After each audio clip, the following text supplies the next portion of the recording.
రంగారెడ్డి జిల్లా జహీరాబాద్ పార్లమెంట్ ఎన్నికల కౌంటింగ్ కేంద్రం నుంచి బీజేపీ అభ్యర్థి బీబీ పాటిల్ వెళ్లిపోయారు. కాంగ్రెస్ అభ్యర్థి సురేష్ షెట్కార్ రౌండ్కు ఆధిక్యం కొనసాగిస్తున్నారు. దాంతో బీబీ పాటిల్ ఓటమి దిశగా ఉండటంతో ఓట్ల లెక్కింపు కేంద్రం నుంచి వెళ్లిపోయారు.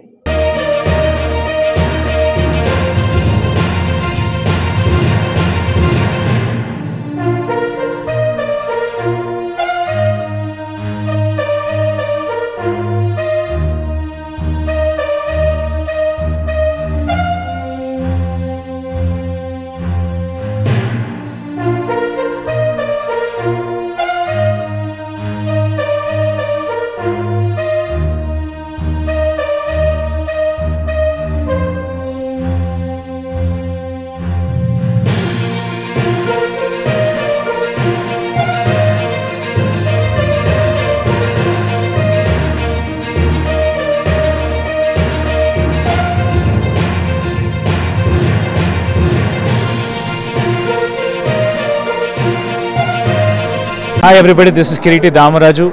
Like, share and subscribe to Saira TV. Oh, Saira!